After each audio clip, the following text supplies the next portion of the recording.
Masarap talaga ang boneless bangus. Pero masasarap pa yan pag ganito ang gawin mo. Simple pero pwedeng-pwede na panglaban sa handaan. Sure akong busog na naman ang buong pamilya. Kawali na may mantika, painitin natin. Meron akong dalawang boneless na bangus dito.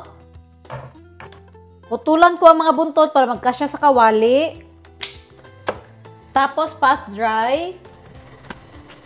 Timplahan ng asin. Paminta,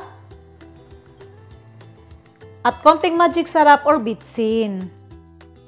Tampal-tampalin. Tapos bulburan natin ng all-purpose flour, manipis lang.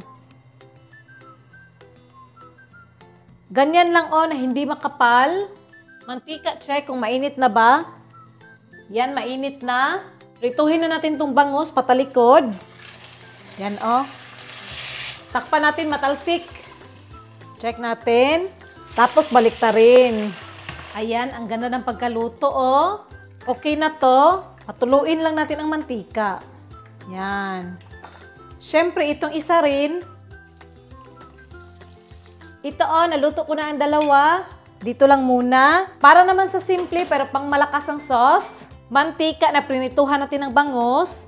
Ketchup. Asin, asukal, suka, all-purpose seasoning, konting tubig, harina or cornstarch pang palapot. Yung apoy is nakapatay pa, haluin muna natin to ng maigi. I-adjust nyo lang according sa panglasa nyo. Ito na halong-halo na. Dito na natin buksan ang apoy at hayaan natin tong kumulo hanggang lumapot.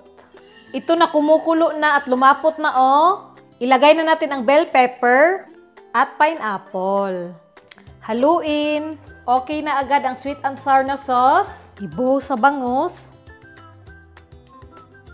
Wow! Para naman sa pangalawang sauce, mantika ulit, panggisa lang. Painitin natin ang kawali. Igisa ang bawang at sibuyas. Isabay ko na. Yan, pag brown na yung bawang at translucent na yung mga sibuyas, hanguin. Yan, toppings natin ito mamaya. Sa same na kawali, maglagay tayo ng toyo, kalamansi or lemon juice, paminta, bitsin or magic sarap ang padagdag lasa lang, at tubig. Haluin.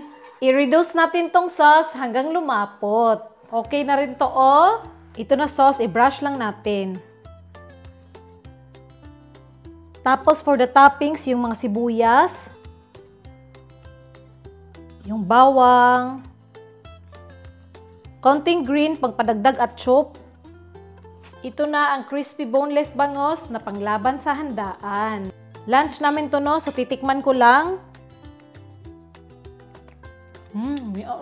Sweet and sour talaga. Ito namang bistik bangus.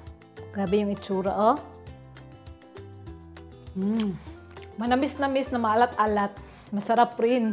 Pili kayo sa gusto nyo. Pwede naman pagsabayin para mas marami ang makakain. Approve. Kainan na!